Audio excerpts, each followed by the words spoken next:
حضرت مسیح کے حواریوں نے کی تھی، مگر بہرحال وہ مسکین غیر مؤثر لوگ تھے، غریب قسم کے، اور یہ بڑا چالباز اور چالاک تھا، تو یہ آگے بڑھ گیا سینٹ پال۔ تو ایک اس نے یہودیوں سے الگ کر لیا، کیونکہ یہودیوں کے ساتھ رہنے کے اندر اس کی چودراہٹ نہیں چل سکتی تھی، چونکہ الگ مذہب ایجاد کرنا ضروری تھا، ورنہ تو پھر یہود ہی کی وہ چودراہٹ رہی تھی اگر ان کے ساتھ مل کر رہے تھے۔ اور دوسرا اس کے اندر یہ ہے کہ اس نے جو متھرا پرستی، یونان کا اور رومن کے جو مذاہب تھے، ان کی تمام رسموں کو، یہ جو تثلیث ہے ٹرینیٹی، ابھی اس کا ذکر کر چکا ہوں، اس کو بھی اس کے اندر اس نے شامل کر لیا، ایک ملغوبہ بن گیا عیسائیت کے نام سے۔ لیکن حواری اس کا مقابلہ کرتے رہے، جب وہ فوت ہو گئے تو ان کے شاگرد مقابلہ کرتے رہے اور حضرت مسیح علیہ السلام کی صحیح تعلیمات کو لوگوں تک پہنچاتے رہے، اور اس کا اثر آج بھی موجود ہے ان حواریوں کے کام کا۔ آج بھی عیسائیوں کے اندر ایسے لوگ یا انفرادی طور پر موجود ہیں یا کہیں نہ کہیں جماعت کی شکل میں، کہ جو سینٹ پال کے مذہب کو رد کرتے ہیں اور جو اصل عیسائیت ہے، حضرت مسیح علیہ السلام کی تعلیم، اس پر وہ قائم ہے۔ ان کی کچھ مثالیں اس سے پہلے میں اپنے لیکچرز میں دے چکا ہوں، یہاں پر اعادہ کی ضرورت نہیں ہے۔ تو یہ یہاں اس آیت کی یہ تشریح ہے کہ جس کے اندر اللہ تعالیٰ کی توحید خالص کو پیش کیا گیا، اور اسی طرح مشرکین عرب کی بھی یہاں پر تردید ہے۔ آیت نمبر 3 کے اندر شرک کی تردید کے اندر اللہ تعالیٰ نے جو آیت نازل کی، یہ بہت ہی زیادہ اہم ہے اس سورت کی۔ فرمایا گیا وَاتَّخَذُوا مِن دُونِهِ آلِهَةً، ان لوگوں نے، یہ مشرکین عرب کی طرف اشارہ ہے، اللہ تعالیٰ کو چھوڑ کر بہت سے دوسرے الہ، جھوٹے الہ معبود بنا لیے ہیں، اور ان کی نوعیت یہ ہے کہ لا یخلقون شیئا، وہ کسی چیز کو پیدا ہی نہیں کر سکتے، وہم یخلقون، جبکہ خود انہی کو پیدا کیا گیا ہے، یعنی ان کو بنایا گیا ہے۔ کسی چیز کو پیدا کرنا تو درکنار، خود ان لوگوں نے اپنے ہاتھوں سے ان بتوں کو تراشا ہے اور بنایا ہے، لکڑی کے ہیں، پتھر کے ہیں، مٹی کے ہیں، وغیرہ وغیرہ۔ جی، تو یہ ان کی وَلَا يَمْلِكُونَ لِأَنفُسِهِمْ ضَرًّا وَلَا نَفْعًا، اور وہ اپنے لیے کسی چیز کے بھی مالک نہیں ہیں، نہ تو وہ نقصان کے مالک ہیں اور نہ نفع کے، نہ کسی کو نفع دے سکتے ہیں نہ نقصان پہنچا سکتے ہیں۔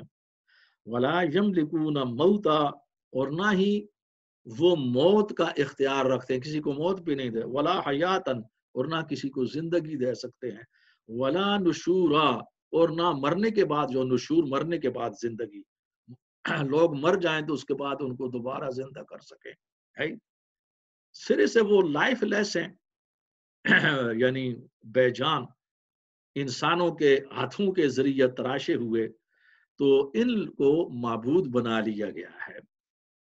یہ آیت اس لحاظ سے زیادہ اہم ہے کہ اس کی چوٹ مشرکین عرب جس لحاظ سے بتوں کو پوجتے تھے اور بتوں کے متعلق جو ان کے نظریات تھے، ان خاص نظریات پر اس آیت کی چوٹ پڑتی ہے۔ یہ آیت بہت اہم ہے، یعنی مشرکین عرب کو اس بات کا علم تھا کہ شرک کب سے شروع ہوا، شرک کی تاریخ کا پورا جانتے تھے کہ اس سے پہلے توحید تھی، اور وہ اپنے آپ کو حضرت ابراہیم علیہ السلام کی طرف منسوب کیا کرتے تھے، اور اس بات کا ان کو پورا یقین تھا، عقیدہ تھا کہ حضرت ابراہیم وہ موحد تھے اور انہوں نے کبھی بھی شرک نہیں کیا، بلکہ شرک کو ختم کیا، قلقمہ کیا سوسائٹی سے۔ اور اس بات سے وہ اچھی طرح آگاہ تھے کہ جن بتوں کو وہ خدا مانتے ہیں، نذرانے دیتے ہیں، ان کے سامنے سجدے کرتے ہیں، یہ ان کے اپنے ہاتھ سے بنائے ہوئے ہیں، یہ کہیں آسمان سے اس انداز میں اترے ہوئے نہیں ہیں۔ اس سلسلے میں خود ان کی اپنی جو اس زمانے میں شاعری تھی یا اس زمانے کے اندر کہانیاں تھیں، ان کے اندر بہت سا ایسا مواد ہے کہ جو نہایت دلچسپ بھی ہے۔ مثلا ایک دو مثالیں میں آپ کے سامنے رکھتا ہوں۔ ایک عرب، یعنی یہ زمانہ جاہلیت میں ایک عرب ایک عربی تھا بدو اور اس کے والد کو کسی نے قتل کر دیا. اب وہ اپنے خاص بت کے پاس گیا, اس کے آستانے پر. اس بت کا نام ذوالخلصہ تھا. تو وہاں پر جا کر اس نے ان پجاریوں کے ذریعے فائل نکالی, جو فال تھی, فائل نہیں فال, جی ہاں, جو پان سے نکالنا, فال نکالنا. تو وہ وہاں پر وہ پجاری ہوتے تھے, پروہت قسم کے لوگ, جو ان کے وہ نذرانے وصول کرتے تھے. یہ جھوٹ کا دھندا جاری تھا. آج ہمارے ہاں بھی یہ دھندے بہت زیادہ جاری ہیں, یہاں انگلینڈ کے اندر بھی ہیں. تو فال یہ نکلی کہ باپ کا بدلہ نہ لیا جائے. اس کا ارادہ بدلہ لینے کا تھا, چونکہ عرب کے اندر بدلہ لینا یہ بہت ضروری سمجھا جاتا تھا, قبائلی معاشرہ تھا. بدلہ نہ لینا یہ بزدلی سمجھا جاتا تھا. جب فال یہ نکلتی ہے کہ بدلہ نہ لے تو اس کو غصہ آ گیا, اور اس نے کچھ اشعار پڑھے اس بت کے سامنے, ذوالخلصہ کے سامنے کھڑے ہو کر, اور اسے پکارا کہ اے ذوالخلصہ, اگر میری جگہ تو ہوتا اور تیرا باپ قتل ہوتا تو پھر میں تجھ سے پوچھتا کہ ایسی تو جھوٹی بات کہہ سکتا ہے. یعنی اس کی توہین ہی کی, اس کو جھوٹا قرار دیا اپنے خدا کو. وجہ کیا تھی کہ وہ خود اپنے ہاتھوں سے بنائے ہوئے تھے. وہ شرک پوری طرح ان کے اندر دل کی گہرائیوں اور دماغ کی گہرائیوں تک نہیں پہنچا تھا, اوپر اوپر تھا. اور جب بھی ان کو غصہ آتا تھا تو ظاہر ہے کہ وہ اصل خدا کی طرف رجوع کرتے تھے, اور پھر ان کو وہ پھینک دیتے تھے ایک طرف. اسی طرح ایک اور واقعہ آپ کے سامنے بیان کرتا ہوں کہ ایک شخص بدو عرب اپنے اونٹوں کو لے کر اپنے خاص آستانے اس بت پر تھے, وہ اپنے اپنے الگ بت بنائے ہوئے تھے. تو اس کے پاس گیا تاکہ اونٹوں کو برکت ہو, وہاں پر اس کے سامنے کھڑا کر کے یا اس کے ساتھ ٹچ کیا جائے.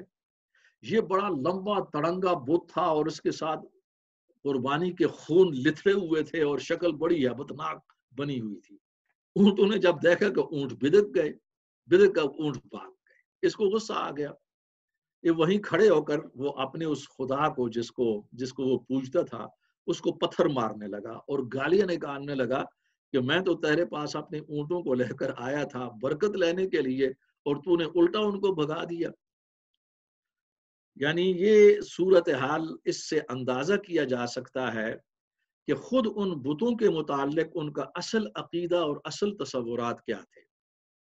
دو بت بہت اہم تھے, ایک کو انہوں نے صفا کی چوٹی پر اور دوسرے کو مروہ کی چوٹی پر رکھا ہوا تھا, اور اس زمانے کے اندر یہ پہاڑیاں تھیں, آج تو نہیں ہے. ایک کا نام اصاف تھا اور دوسرے کا نام نائلہ تھا, دو بت. اور ان کے متعلق جو ان کا تصور تھا ذرا سن لیجئے. اس کے باوجود بھی وہ ان کو پوجا کرتے تھے, وہ ان کے خدا تھے. ان کے تصور میں یہ مرد اور عورت تھے کسی زمانے میں, اصاف اور نائلہ. انہوں نے کعبۃ اللہ کے اندر بدکاری کا ارتکاب کیا. اللہ تعالیٰ نے سزا کے طور پر ان دونوں کو پتھر بنا دیا, بت بنا دیا. اب ایک کو انہوں نے صفا پر, دوسرے کو نائلہ پر رکھ لیا اور ان کی پوجا شروع کر دی, اور ان کی حقیقت یہ تھی ان کے نزدیک. یہاں پر سوال یہ پیدا ہوتا ہے کہ اس کے باوجود جب قرآن نے ان کو مخاطب کیا, نبی علیہ الصلوۃ والسلام نے بڑے اچھے انداز میں شرک کی تردید کی, توحید کی طرف بلایا ان کو, حالانکہ توحید بھی ان کے ذہنوں کے اندر عقیدے میں موجود تھی. مخالفت کیوں, جبکہ صورتحال یہ تھی, تصورات ان کے لیے تھے بتوں کے متعلق.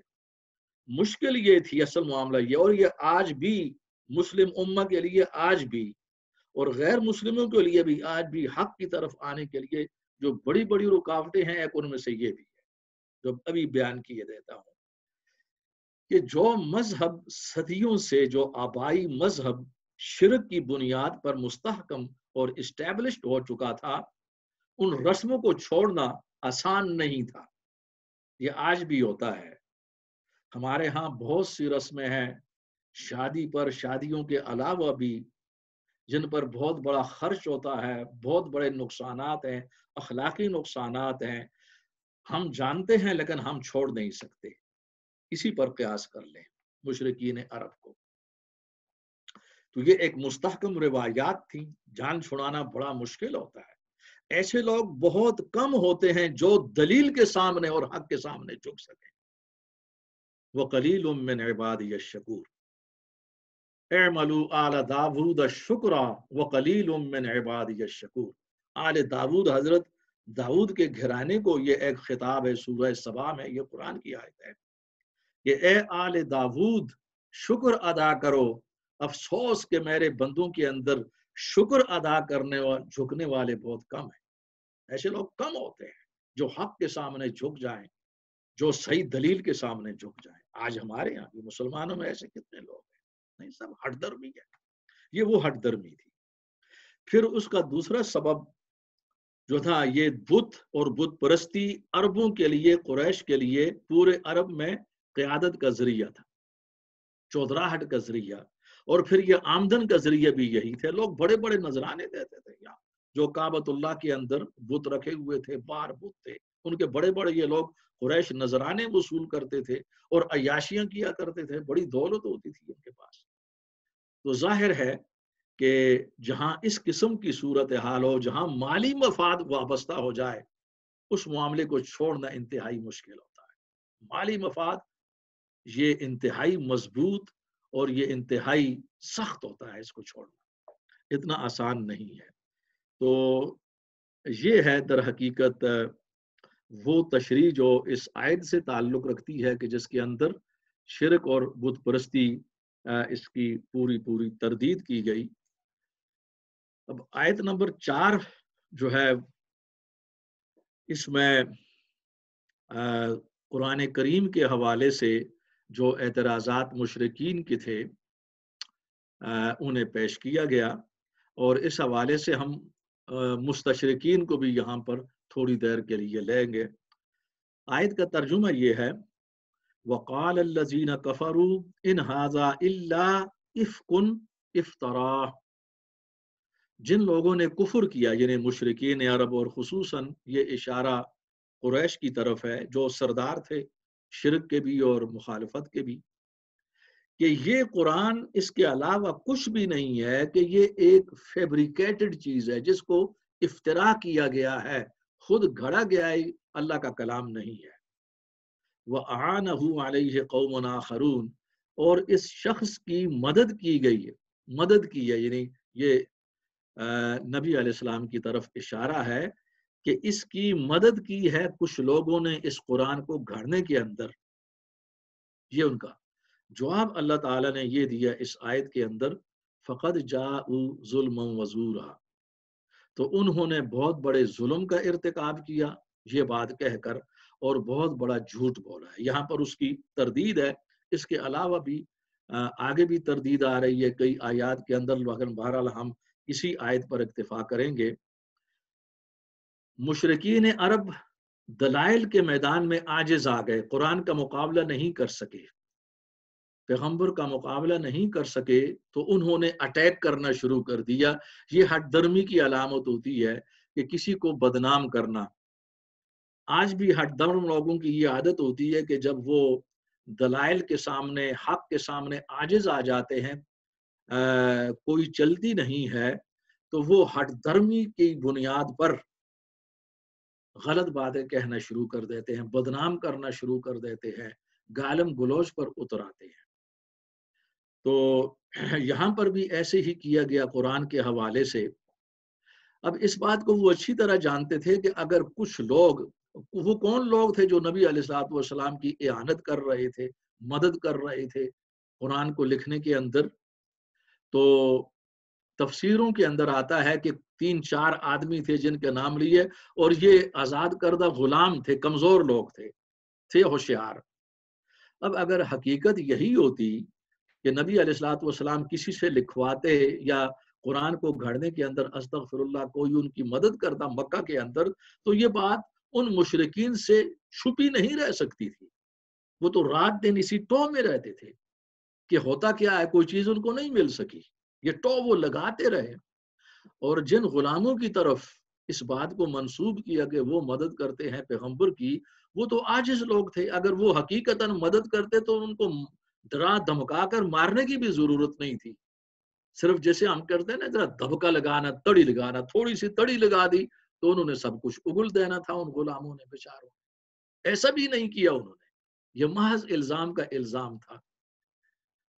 پھر یہ بھی ممکن نہیں ہے کہ جن لوگوں نے نبی علیہ الصلوۃ والسلام کو پیغمبر مانا، ایمان قبول کیا آپ کی دعوت پر، کہ جن کے اندر حضرت ابو بکر جیسے، حضرت علی جیسے، عبد الرحمن بن عوف، عثمان بن عفان، طلحہ بن عبید اللہ جیسے اور بھی بڑے بڑے لوگ تھے، یہ بڑے دانا اور بڑے حکیم لوگ تھے، یہ کیسے ممکن تھا کہ ایک شخص کتاب گھڑ رہا ہے، ہاں جی، اور پھر وہ اس کو اللہ تعالیٰ کی طرف منسوب کر رہا ہے، اور ان عظیم انسانوں سے جو مسلمان ہوئے یہ ساری صورتحال ڈکی چھپی رہ گئی؟ ایسا ممکن نہیں ہے۔ یہ وہ تجزیہ ہے جو مشرکین عرب کے حوالے سے ہمارے مفسرین نے کیا ہے۔ یہی اعتراض مستشرقین نے 1100 سال بعد قرآن کے حوالے سے، یا پہلے نہیں، اس لیے جو استشراق ہے نا، مستشرقین، اورینٹلزم، وہ ویسٹرن تھنکرز، ویسٹرن سکالرز کہ جنہوں نے اسلام کا مطالعہ کیا، عربی زبان کا مطالعہ کیا، اسلامی علوم کا مطالعہ کیا، اور اس حوالے سے بہت کچھ لکھا، مخالفت کے اندر بھی اور موافقت کے اندر بھی، مگر موافقت میں لکھنے والے کم ہیں، مخالفت میں زیادہ ہیں۔ تو یہ جو ویسٹرن سکالر، ان کو مستشرقین کہا جاتا ہے، اورینٹلسٹس، تو انہوں نے بھی یہی اعتراضات کیے ہیں کہ مشرکین عرب نے تو یہ کہا تھا کہ خاص خاص افراد ہیں جن کے انہوں نے نام لیے تھے مکہ کے اندر، وہ مدد کرتے ہیں۔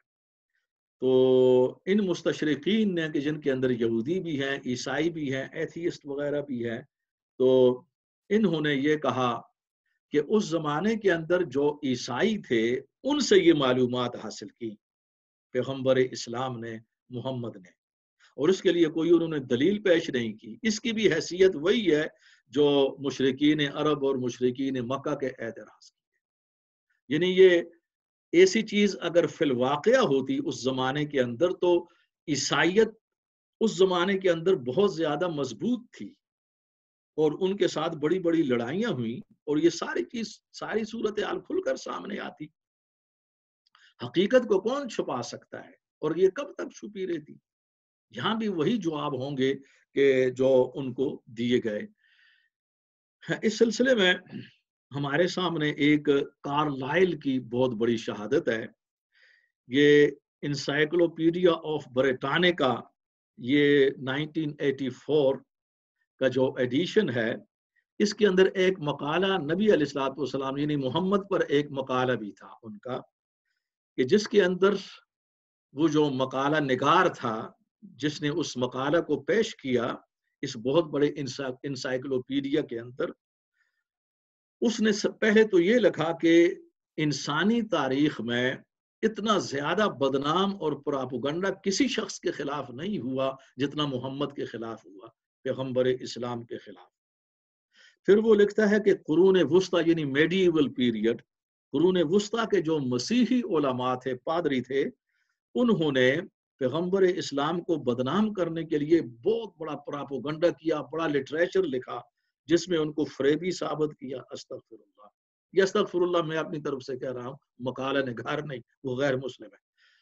ان کو عیاش ثابت کیا، خونی، کذاب، پھر ان کے نام کو بگاڑا، محمد سے بجائے مہونڈ، جو کہ شیطان کے ہم معنی سمجھے جاتا ہے، مہونڈ یعنی بگاڑ کر، یعنی اتنا زیادہ تعصب۔